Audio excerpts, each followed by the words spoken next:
rostros para orar. Padre Celestial, te damos gracias por las múltiples bendiciones que has derramado sobre nosotros. Te pedimos, Señor, que al estudiar tu palabra este día, tu Espíritu Santo se acerque a nosotros y nos dé mentes claras y corazones dispuestos a recibir la semilla de la verdad. Te lo pedimos en el precioso nombre de tu Hijo, Cristo Jesús. Amén. Quiero extenderle un saludo muy cordial a todos aquellos que nos acompañan en nuestra reunión de hoy. Estamos muy contentos de tenerles con nosotros. También quiero extenderle un saludo muy cordial a aquellas personas que nos están viendo en las pantallas de televisión en los diferentes países de habla hispana. Estamos muy contentos de que nos estén acompañando en el día de hoy. El título de nuestro tema de hoy es La generación de Enoc. Y quiero comenzar describiendo cómo será el grupo de personas que vivirán en este mundo inmediatamente antes de la segunda venida de Jesús. Quiero que noten que los que vivirán en este planeta tendrán tres características básicas.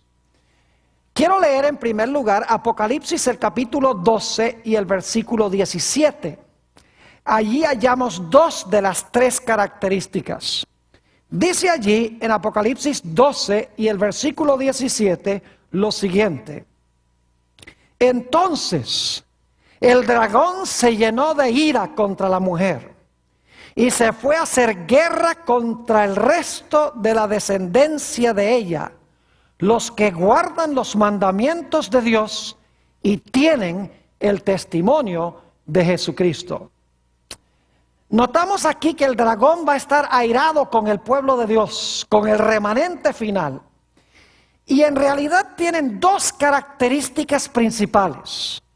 Dice en la última parte del versículo que guardan los mandamientos de Dios y en segundo lugar tienen el testimonio de Jesucristo. Ahora, yo creo que no tenemos problemas con lo que significa la expresión los mandamientos de Dios. Son los 10 mandamientos de Dios. Pero ¿qué significa el testimonio de Jesucristo? Vamos en nuestras Biblias a Apocalipsis, el capítulo 19 y el versículo 10. Apocalipsis 19 y el versículo 10, donde hallamos una explicación de lo que es el testimonio de Jesucristo. Dice allí, está hablando Juan: yo me postré a sus pies para adorarle. Es decir, se le aparece un ángel y Juan siente el impulso de adorarlo. Y él me dijo: mira, no lo hagas. Yo soy consiervo tuyo y de tus hermanos que tienen el testimonio de Jesús. Adora a Dios, porque el testimonio de Jesús es el espíritu de la profecía. Notamos entonces que el testimonio de Jesús es el espíritu de profecía. Y la razón por la cual se llama espíritu de profecía es porque el don de profecía es uno de los dones que imparte el Espíritu Santo. Es decir, el remanente final que Satanás va a odiar, va a ser odiado por dos razones. Número uno, porque guardan los mandamientos de Dios, y en segundo lugar, porque tienen el don de profecía o el testimonio de Jesucristo.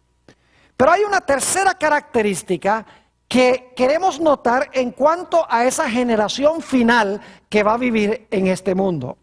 Apocalipsis el capítulo 14 y el versículo 12 tiene esa característica. En realidad se repite una de las características que ya vimos y se añade otra. Dice en Apocalipsis 14 y el versículo 12 lo siguiente: aquí está la paciencia de los santos, los que guardan los mandamientos de Dios y la fe de Jesús. Quiero que noten que la generación final, según esto, va a tener la fe de Jesús, además de guardar los mandamientos de Dios. Es decir, que la generación final que vivirá en este mundo tendrá tres características básicas. Uno, guardarán los mandamientos de Dios. 2, tendrán el don de profecía, que es el testimonio de Jesucristo. Y en tercer lugar, dice que tendrán la fe de Jesús o guardarán la fe de Jesús. Ahora, a fin de entender esta generación final, necesitamos regresar a los días antes del diluvio, porque vamos a encontrar que la generación antes del diluvio ilustra la generación que existirá al final de la historia. Lo primero que quiero que notemos en cuanto a la generación antes del diluvio es que había dos grupos. El primer grupo eran los impíos y el segundo grupo constituía los justos. En realidad estos dos grupos los hallamos mencionados en Génesis el capítulo 4, donde está la genealogía de Caín, de los impíos, y en Génesis 5 tenemos la genealogía de los justos. Ahora quiero que notemos la condición del mundo inmediatamente antes del diluvio. Dice en Génesis el capítulo 6 y el versículo 5 lo siguiente en cuanto a la condición moral del mundo.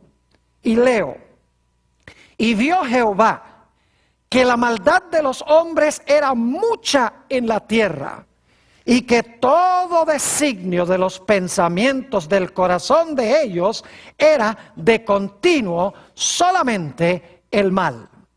Noten aquí que nos dice que el mundo estaba casi completamente desmoralizado. De continuo los seres humanos pensaban solamente en el mal. Y por lo tanto Dios en Génesis 7 y el versículo 23 describe que iba a destruir al planeta Tierra. Iba a destruir a aquellos que estaban violando los principios morales de Dios. Hemos visto antes del diluvio la perspectiva de los impíos. El mundo estaba desmoralizado y por lo tanto Dios dijo: voy a destruir a los impíos. Pero ¿qué diríamos de los justos?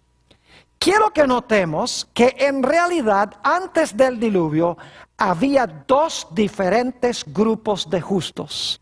Había una sola categoría de impíos, los que fueron destruidos en el diluvio. Pero había dos categorías de justos antes del diluvio. Y ya van a entender lo que estoy diciendo. Voy a leer ahora varios versículos o porciones de versículos que hallamos en Génesis el capítulo 5. Vamos a notar la primera categoría de justos que vivían antes del diluvio. Dice en Génesis 5:5: y fueron todos los días que vivió Adán 930 años y murió. En el versículo 8 dice: y fueron todos los días de Set 912 años y murió. Dice en el versículo 11: y fueron todos los días de Enos 905 años y murió. Versículo 14: y fueron todos los días de Cainán 910 años y murió. Versículo 17: y fueron todos los días de Maalaleel 895 años y murió. Versículo 20: y fueron todos los días de Jared 962 años y murió. En el versículo 27 dice: fueron pues todos los días de Matusalén 969 años y murió. En el versículo 31 dice: y fueron todos los días de Lamec 777 años y murió. Y finalmente en Génesis 9:29 dice: y fueron todos los días de Noé 950 años y murió. La primera categoría de justos que vivían en el mundo antes del diluvio fueron aquellos que pertenecían al linaje santo y que murieron. Pero hubo una segunda categoría de ser justo que vivió antes del diluvio. Notemos lo que dice en Génesis, el capítulo 5 y el versículo 24, sobre esta segunda categoría de persona justa.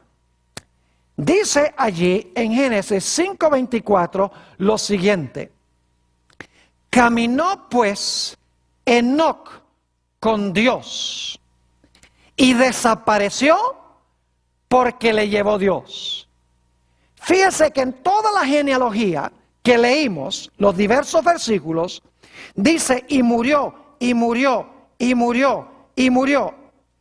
Pero aquí encontramos un personaje que cabe dentro de otra categoría.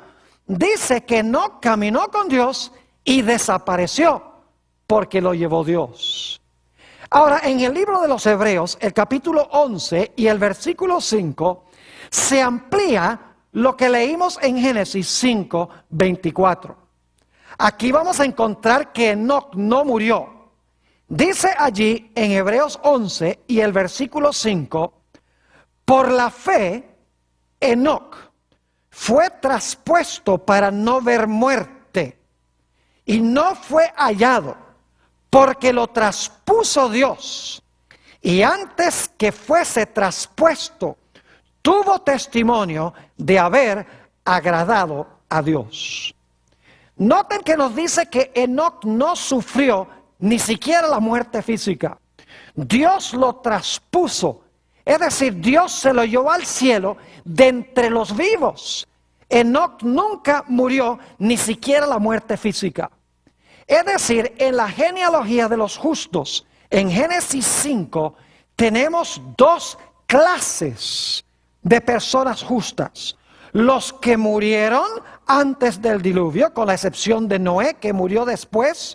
Y luego tenemos a Enoc, que fue trasladado al cielo de entre los vivos. Resulta obvio que Enoc estaba en una categoría especial, porque solamente él fue trasladado al cielo de entre los vivos. Inmediatamente nos preguntamos, ¿por qué será que Enoc fue traspuesto al cielo sin ver la muerte? Mientras que todos los otros héroes pasaron por la experiencia de la muerte y resucitarán cuando Jesús venga, porque eran fieles. Bueno, quiero decirles que en la Biblia Enoc se menciona solamente en 4 pasajes. Así que si vamos a descubrir por qué Enoc estaba en una categoría especial y por qué Dios los traspuso al cielo, vamos a tener que descubrir la razón en estos 2 pasajes. Quiero mencionarles, estos pasajes son cortos, no tienen aparentemente mucha información, pero en realidad cuando miramos estos pasajes con cuidado, podemos descubrir muchas cosas en cuanto a Enoc. El primer pasaje es el que acabamos de leer, Génesis 5 y el versículo 21 al 24, a donde se nos dice que Dios llevó a Enoc porque Enoc caminó con él. El segundo texto está en Lucas 3 y el versículo 37. No se dice mucho aquí en cuanto a Enoc, sencillamente se menciona en la genealogía de Jesús. El tercer texto donde se menciona a Enoc es en Hebreos, el capítulo 11 y el versículo 5, donde acabamos de leer, de que Dios lo traspuso, que no vio la muerte, y que antes de que Dios lo traspusiera, agradó a Dios. El último pasaje a donde se menciona Enoc es en el libro de Judas, ese librito que se encuentra inmediatamente antes de Apocalipsis, los versículos 14 y 15 de Judas. Pareciera que la Biblia no tiene mucho que decir de Enoc. Imagínense, solamente 4 lugares en la Biblia: Génesis 5, 21 al 24, Lucas 3, 37, Hebreos 11, 5 y Judas 14 y 15. Pero no nos engañemos. A pesar de que se menciona en pocos versículos, cuando examinamos con cuidado lo que dicen estos versículos, descubrimos muchas cosas en cuanto a Enoc y sabemos por qué razón es que Dios lo traspuso de entre los vivos cuando todos los demás pasaron por la experiencia de la muerte. Al examinar estos pasajes, descubrimos 4 cosas claves en cuanto a Enoc. En primer lugar, vamos a encontrar que Enoc caminó con Dios. En segundo lugar, vamos a encontrar que dice que Enoc agradó a Dios. En tercer lugar, vamos a encontrar que Enoc tuvo fe en Dios. Y en cuarto lugar, vamos a encontrar que Enoc tenía el testimonio de Jesucristo o el don de profecía. Examinemos nuevamente los versículos claves que nos demuestran estas 4 características. El primer texto es Génesis 5 y el versículo 24, donde nos dice, primera característica, que Enoc caminó con Dios. Dice allí en Génesis 5:24 lo siguiente: caminó pues Enoc con Dios y desapareció porque le llevó Dios. Noten entonces que Enoc caminó con Dios. Segunda característica, Hebreos 11 y el versículo 5. Ya lo leímos, pero ahora quiero recalcar estas 4 características. Dice allí en Hebreos 11:5, por la fe Enoc fue traspuesto para no ver muerte y no fue hallado, porque lo traspuso Dios. Y ahora escuchen, y antes que fuese traspuesto, tuvo testimonio de haber agradado a Dios. Fíjense que la primera característica es que caminó con Dios. La segunda característica es que agradó a Dios. Notemos la tercera característica. Se halla en Hebreos, el capítulo 11 y el versículo 6. Acabamos de leer que Enoc agradó a Dios antes de ser traspuesto. Ahora noten lo que dice Hebreos 11:6.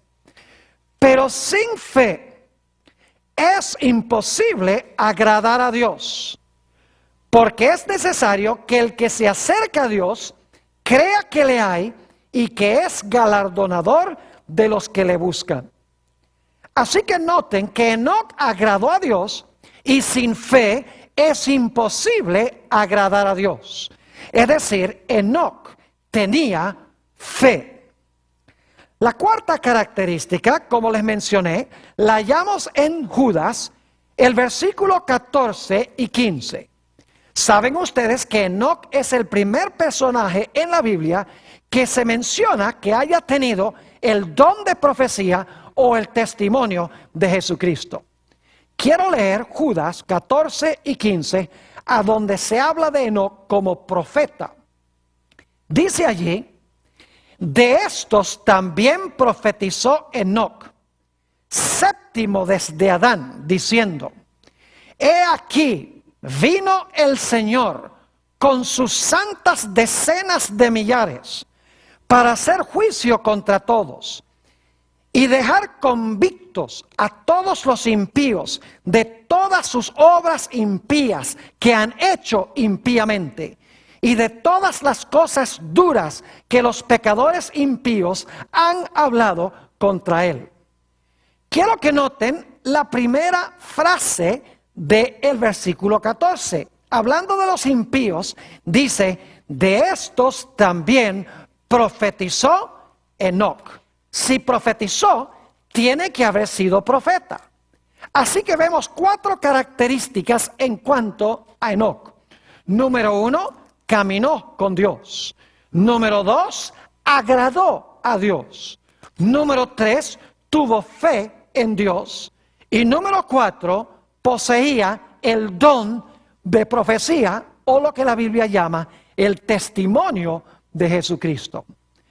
Ahora vamos a examinar cada una de estas características, porque como les mencioné, solamente tenemos unos pocos versículos en cuanto a Enoc, Pero cuando miramos en el resto de la Biblia, lo que significa caminar con Dios, lo que significa agradar a Dios, lo que significa tener fe en Dios y lo que significa el testimonio de Jesucristo, en otros pasajes fuera de los que mencionan a Enoc, captamos un cuadro de la razón por la cual Enoc estaba en una categoría especial.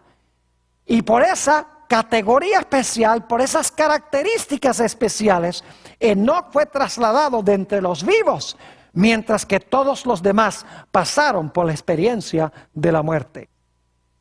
Preguntémonos entonces, en primer lugar, ¿qué significa caminar con Dios? La característica primera de Enoc.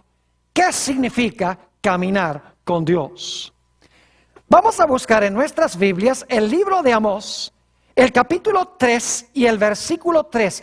Vamos a examinar versículos de la Biblia que hablan sobre lo que significa caminar con Dios. Así vamos a ampliar el sentido en que Enoc caminó con Dios. Dice en Amós 3 y el versículo 3: ¿andarán dos juntos si no estuvieren de acuerdo? Ahora, debo decirles que cada vez que la versión del 60, que es la que estoy usando yo, usa la palabra andar, en realidad es la palabra caminar. Se puede traducir caminar. Así que este versículo dice: ¿caminarán dos juntos si no estuvieren de acuerdo? Notamos entonces que si Enoc caminó con Dios, tenía que estar de acuerdo con el corazón de Dios. Ahora, saben que muchas veces en el Antiguo Testamento, cuando se menciona caminar con Dios, se vincula con guardar los mandamientos de Dios. Noten, por ejemplo, Deuteronomio 10 y los versículos 12 y 13. Deuteronomio 10 y los versículos 12 y 13. Quiero que noten las diferentes palabras que se conectan o se vinculan, que tienen que ver con caminar con Dios. Dice allí: ahora pues, Israel, ¿qué pide Jehová de ti? Sino que temas a Jehová tu Dios, que andes en todos sus caminos. Se podría traducir, aunque es redundante, que camines en todos sus caminos, y que lo ames y sirvas a Jehová tu Dios con todo tu corazón y con toda tu alma. Y ahora escuchen: que guardes los mandamientos de Jehová y sus estatutos que yo te prescribo hoy, para que tengas prosperidad. Noten los términos sinónimos en este pasaje. Habla de caminar con Dios, habla de amar a Dios, servir a Dios, y habla de guardar los mandamientos de Dios. Es decir, caminar con Dios significa amarle, significa temerle, significa guardar sus santos mandamientos. Otro texto donde se vincula el guardar los mandamientos con el caminar con Dios es Deuteronomio 13 y el versículo 4. Deuteronomio 13, 4. Dice allí: en pos de Jehová vuestro Dios andaréis. Nuevamente se puede traducir caminaréis. Ahora escuchen: a él temeréis, guardaréis sus mandamientos y escucharás su voz, a él serviréis y a él seguiréis. Fíjense todas las palabras sinónimas. Caminar con Dios significa temerle, significa guardar sus mandamientos, significa escuchar su voz, significa servirle y significa seguirle.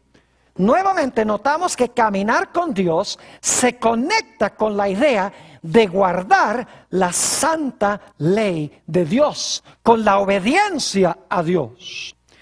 Notemos algunos textos más del Antiguo Testamento antes de leer un pasaje en el Nuevo.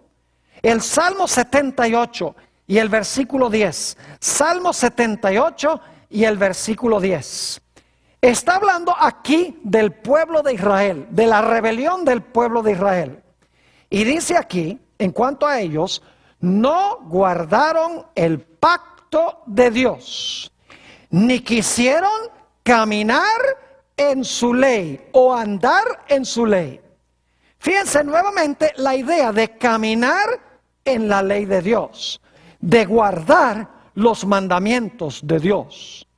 Noten el Salmo 119 y el versículo 1. El primer versículo del Salmo más largo de la Biblia dice lo siguiente: bienaventurados los perfectos de camino, los que andan o caminan en la ley de Jehová. Fíjese que en todos estos versículos se conecta la idea de caminar con Dios con guardar su ley, con servirle, con seguirle, con obedecerle. Ahora examinemos un pasaje muy hermoso del Nuevo Testamento. Primera de Juan, el capítulo 2 y el versículo 3 al 6.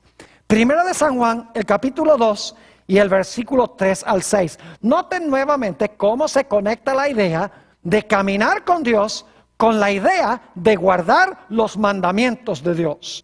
Dice allí: y en esto sabemos que nosotros le conocemos, si guardamos sus mandamientos. El que dice yo le conozco y no guarda sus mandamientos, el tal es mentiroso y la verdad no está en él.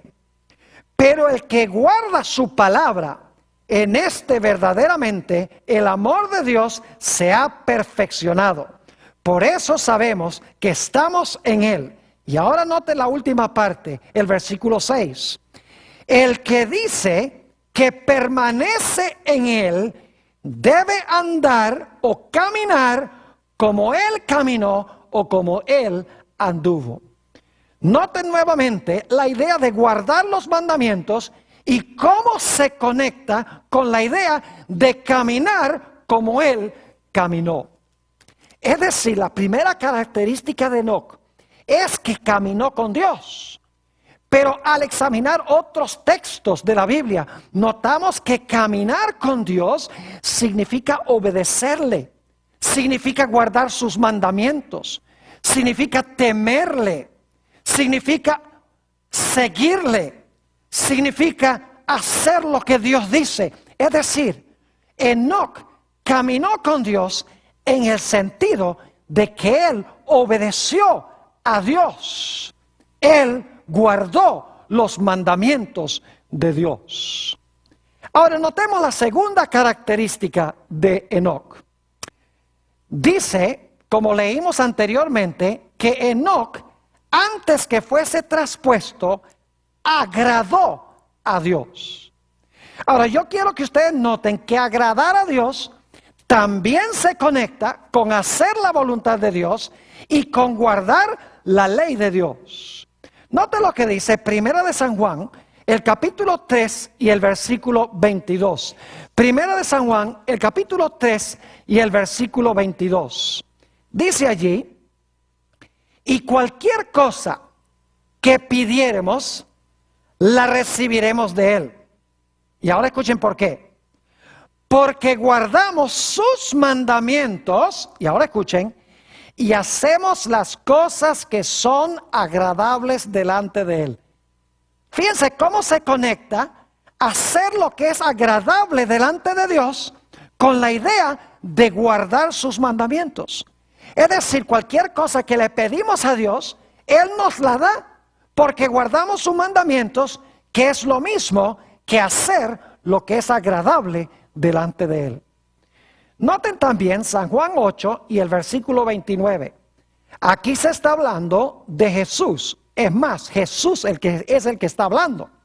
Y dice lo siguiente: porque el que me envió conmigo está. Es decir, el Padre. No me ha dejado solo el Padre. ¿Y por qué el Padre no lo dejó solo? Dice, porque yo hago siempre lo que le agrada. Fíjense nuevamente la idea de que agradar a Dios significa hacer lo que Dios quiere que hagamos. Significa guardar sus mandamientos, según vimos en 1 de San Juan 3:22. Noten también Romanos, el capítulo 8 y los versículos 7 al 9.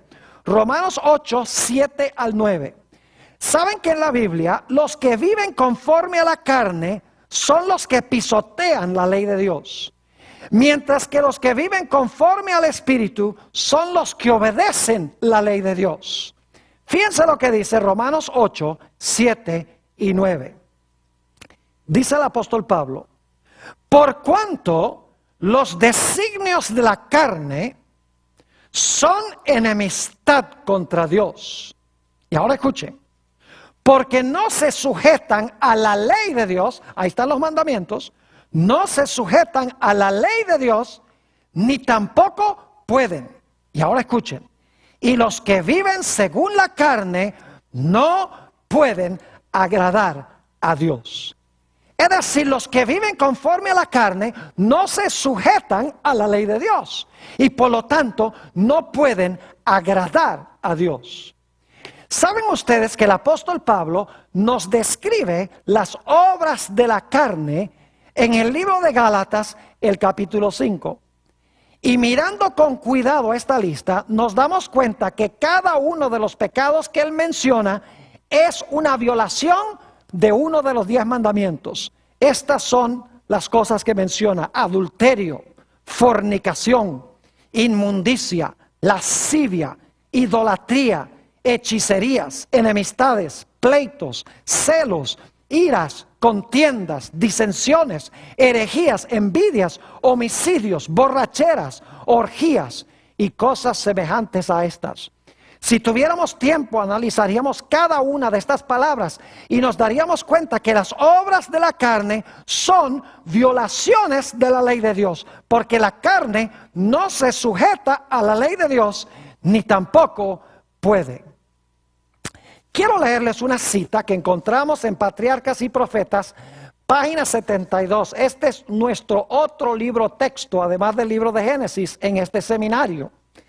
Habla aquí sobre cómo fue el caminar de Enoc con Dios. Dice la autora: el caminar de Enoc con Dios no era en arrobamiento o en visión, sino en el cumplimiento de los deberes de su vida diaria.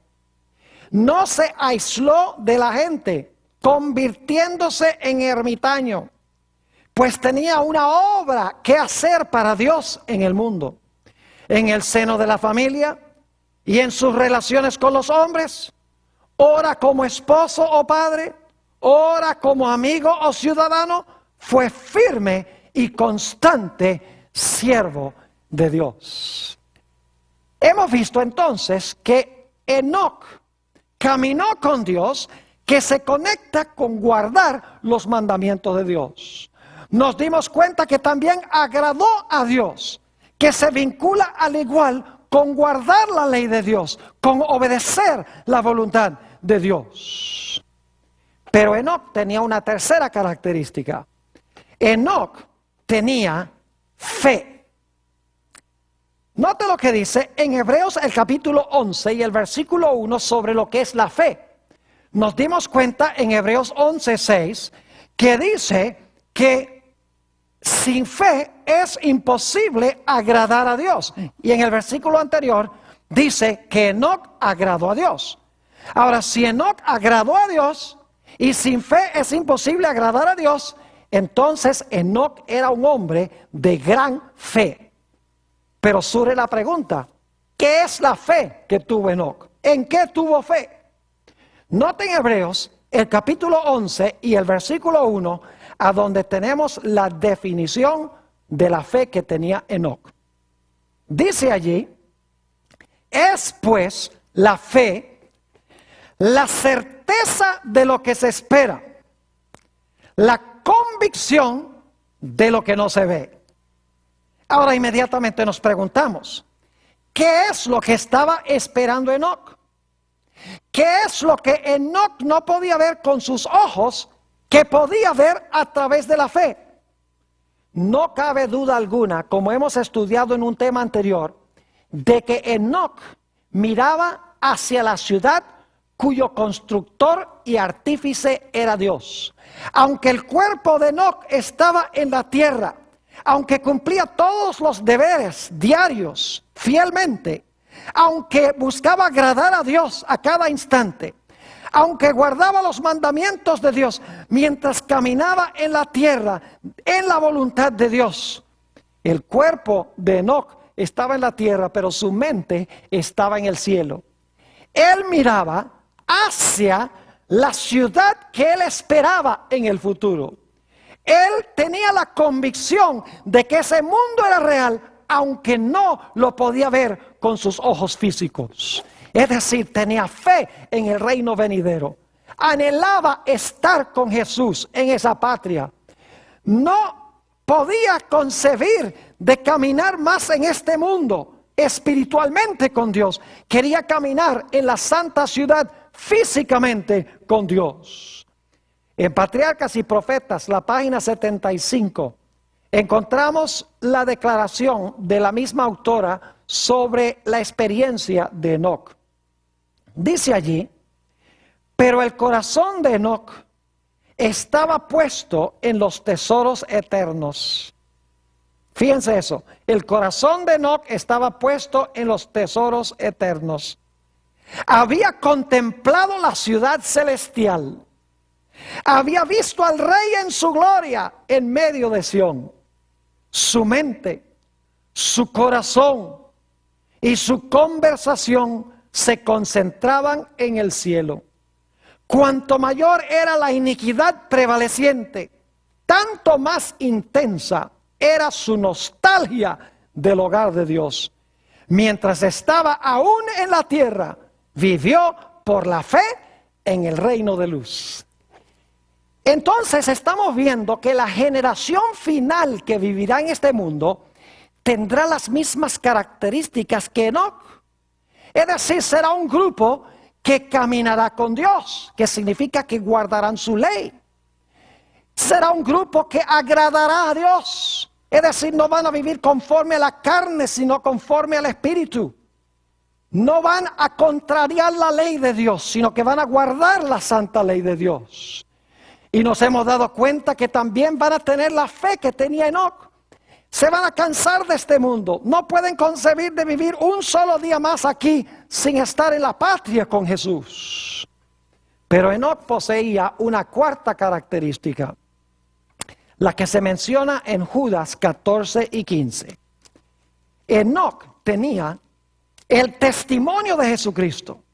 Enoc tenía, en otras palabras, el don de la profecía.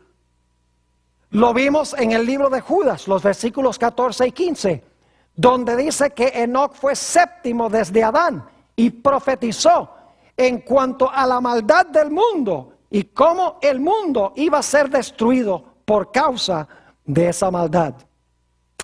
Nuevamente dice en Judas 14 y 15 lo siguiente: de estos también profetizó Enoc, séptimo desde Adán, diciendo: he aquí vino el Señor con sus santas decenas de millares para hacer juicio contra todos y dejar convictos a todos los impíos de todas sus obras impías que han hecho impíamente y de todas las cosas duras que los pecadores impíos han hablado contra él.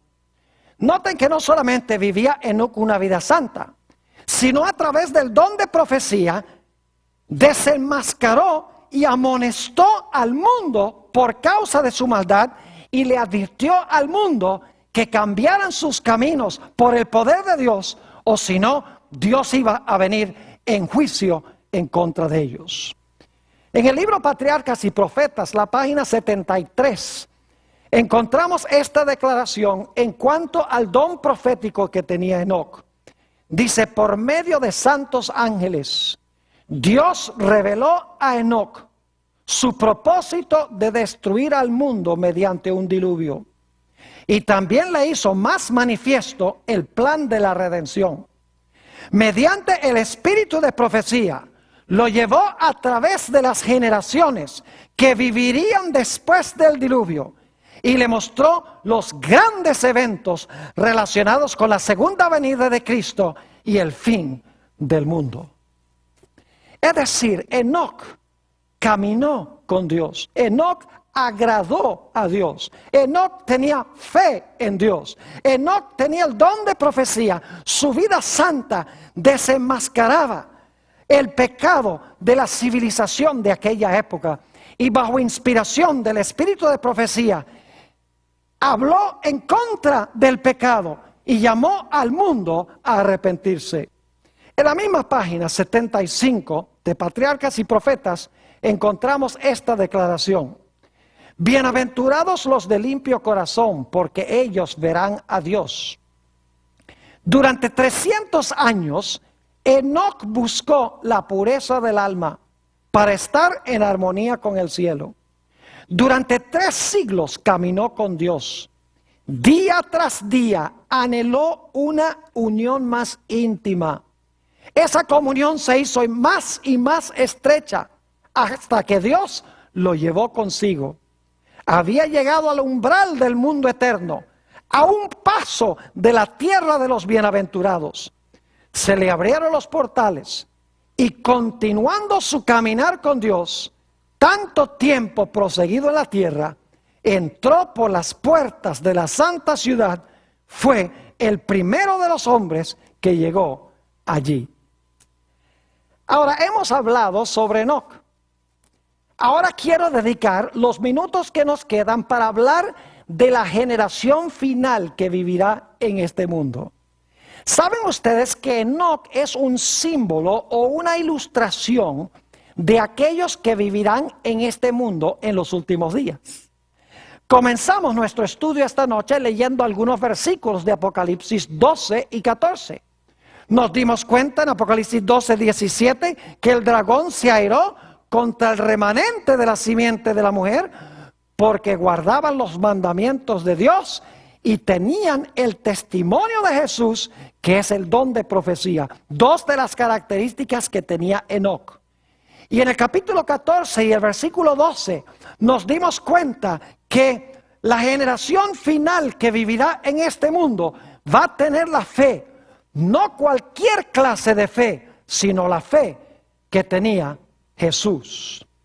En Mateo 24, 37 al 39, tenemos nosotros una indicación clara de que lo que existió antes del diluvio va a suceder de nuevo al final de la historia. Dice allí, en Mateo 24, 37 al 39, mas como los días de Noé, así será la venida del Hijo del Hombre. Porque como en los días antes del diluvio, estaban comiendo y bebiendo, casándose y dando en casamiento, hasta el día en que Noé entró en el arca. Y no entendieron hasta que vino el diluvio y se los llevó a todos. Así será también la venida del Hijo del Hombre. Noten que aquí se hace un paralelo, nuestro Señor Jesucristo lo hace, entre el mundo antes del diluvio y el mundo que va a existir antes de la segunda venida de Jesús. Al igual que el mundo era inicuo allá, va a ser inicuo al final de la historia. Al igual que Dios salvó a un grupo de la destrucción, salvará al final de la historia también a un grupo de la destrucción. Pero ahora quiero que noten que al final de la historia habrá 2 diferentes clases de justos. Una sola clase de impíos, pero 2 diferentes clases de justos. ¿Ustedes recuerdan las 2 clases de justos que vimos en Génesis el capítulo 5? Estaban los justos que murieron antes del diluvio, y está Enoc, quien fue trasladado al cielo de entre los vivos. ¿Saben ustedes que al final de la historia van a existir los mismos 2 grupos? Note lo que dice Mateo 16 y el versículo 27 y 28. Aquí Jesús le dice algo muy raro a sus discípulos. Dice allí, porque el Hijo del Hombre vendrá en la gloria de su Padre con sus ángeles, y entonces pagará a cada uno conforme a sus obras. Es decir, Jesús dice, yo voy a venir en gloria con todos mis ángeles, o con todos sus ángeles. Y luego dice Jesús a sus discípulos, de cierto os digo que hay algunos de los que están aquí que no gustarán la muerte hasta que hayan visto al Hijo del Hombre viniendo en su reino. Una declaración extraña, porque todos los discípulos que estaban allí murieron antes de que Jesús viniera, porque Jesús no ha venido todavía. ¿Qué quiso entonces decir Jesús cuando declaró que había algunos allí entre los discípulos que no iban a morir hasta que lo vieran a Él viniendo en el reino de su gloria con sus ángeles? La respuesta la encontramos en el capítulo 17, el siguiente capítulo. Encontramos que Jesús subió a la cima de la montaña con 3 de sus discípulos, con Pedro, Andrés y Juan. Esos son los algunos que iban a venir a Jesús viniendo en su reino glorioso, pero no iban a ver a Jesús viniendo en el reino glorioso en la segunda venida, sino que iban a presenciar cómo iba a ser, y Dios lo iba a mostrar en el monte de la transfiguración. Dice en Mateo 17 y el versículo 1 lo siguiente: 6 días después, Jesús tomó a Pedro, a Jacobo y a Juan su hermano, y los llevó aparte a un monte alto, y se transfiguró delante de ellos, y resplandeció su rostro como el sol, y sus vestidos se hicieron blancos como la luz. Y he aquí, les aparecieron Moisés y Elías hablando con él. En realidad, lo que quiso decir Jesús es que había algunos de sus discípulos, que resultaron ser Pedro, Andrés y Juan, que iban a venir a Jesús en la manera en que vendría cuando regrese por segunda vez. Es decir, en el monte de la transfiguración, Jesús fue cambiado a la forma en que se verá cuando venga en su venida en poder y gloria, y Pedro, Andrés y Juan lo presenciaron. Ahora es importante notar que nos dice el texto que hablaron con Jesús Moisés y Elías. Muy significativo. 3 personas claves en el monte de la transfiguración: Jesús, Moisés y Elías. ¿Por qué razón es que se aparecieron estos personajes? Bueno, les voy a resumir porque no tenemos tiempo de estudiarlo todo. Pero saben ustedes que cuando Moisés murió, según nos dice en Deuteronomio 34, 5 y 6, hubo 2 cosas muy raras en cuanto a él. En primer lugar, dice la Biblia que Dios lo enterró. Es la única persona en la Biblia que Dios haya enterrado. Y en segundo lugar, dice que nadie sabía a dónde estaba su sepulcro hasta ese día. Eso es raro también porque los judíos marcaban las tumbas de sus héroes. Y luego encontramos aquí en Mateo 17 que Moisés está en el monte de la transfiguración. ¿Cómo es que llegó Moisés al monte de la transfiguración si murió antes de entrar a la tierra prometida? Nadie sabía dónde estaba su sepulcro. Dios lo enterró. La respuesta es que según la Biblia, Moisés resucitó de los muertos. En Judas 9 nos dice que vino el arcángel Miguel a lidiar con el diablo sobre el cuerpo de Moisés.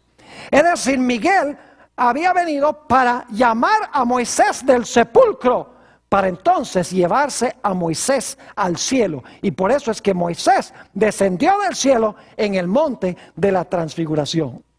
Es decir, Moisés representa a aquellos que mueren y resucitan y luego son trasladados. Pero luego tenemos el caso de Elías. Elías, según nos dice la Biblia, fue transportado al cielo en un carruaje de fuego sin experimentar la muerte.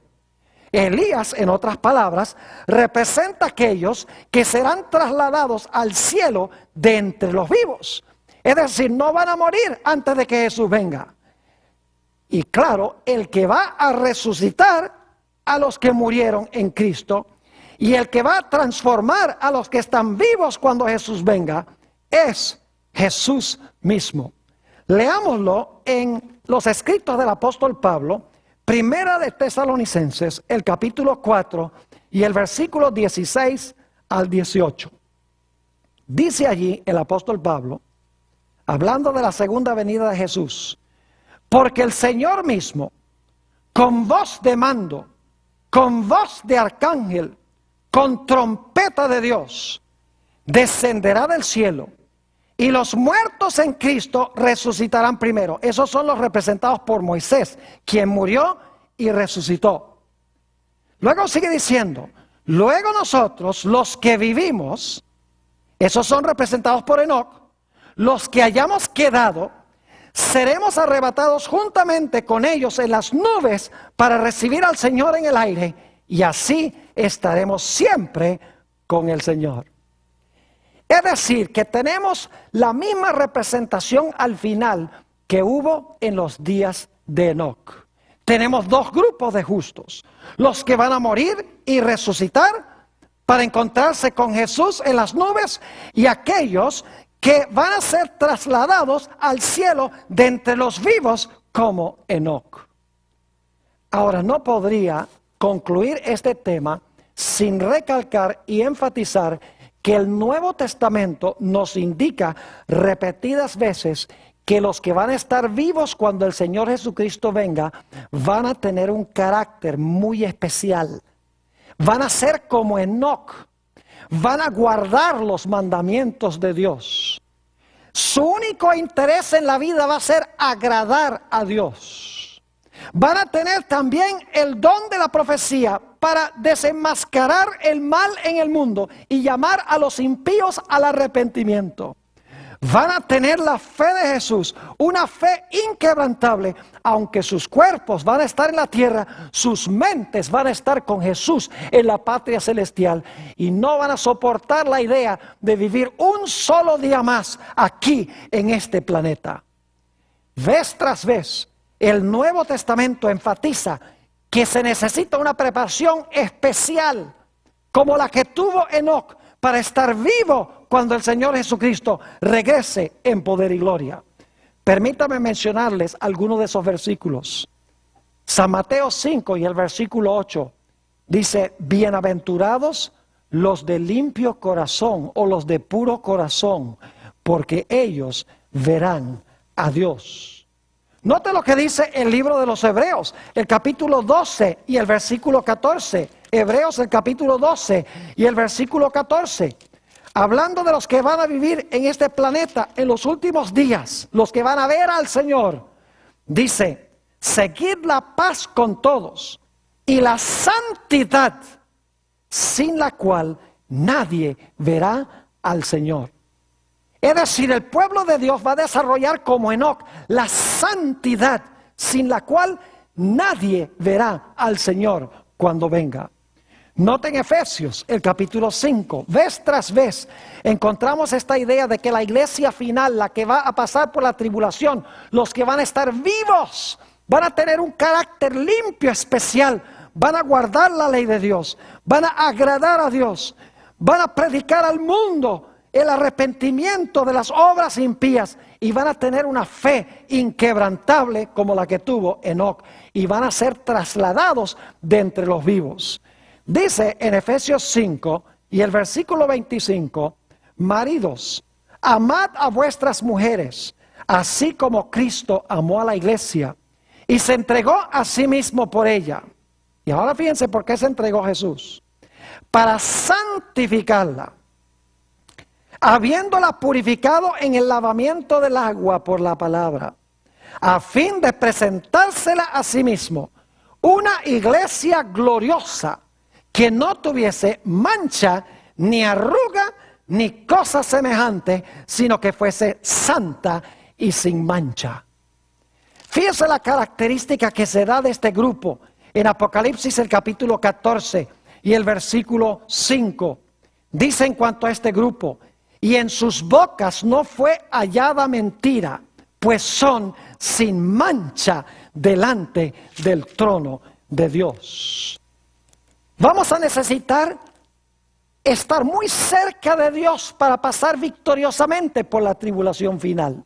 vamos a necesitar el carácter que tuvo Enoc. Quiero leer para terminar un pasaje del otro libro texto, Patriarcas y Profetas. Dice lo siguiente en la página 77. El piadoso carácter de este profeta representa el estado de santidad que deben alcanzar todos los que serán comprados de entre los de la tierra en el tiempo de la segunda venida de Cristo. En ese entonces, así como en el mundo antediluviano, prevalecerá la iniquidad, siguiendo los impulsos de su corrupto corazón y las enseñanzas de una filosofía engañosa. El hombre se rebelará contra la autoridad del cielo. Pero, así como Enoc, el pueblo de Dios buscará la pureza de corazón y la conformidad con la voluntad de su Señor, hasta que refleje la imagen de Cristo. Tal como lo hizo Enoc, anunciarán al mundo la segunda venida del Señor y los juicios que merecerá la transgresión. Y mediante su conversación y ejemplo, santos condenarán los pecados de los impíos. Así como Enoc fue trasladado al cielo antes de la destrucción del mundo por un diluvio, así también los justos vivos serán traspuestos de la tierra antes de la destrucción por el fuego. Oh, mis queridos amigos, hermanos y hermanas, que Dios nos ayude a desarrollar ese carácter semejante al de Enoc, para que cuando pasemos por la prueba final podamos salir victoriosos en Jesús.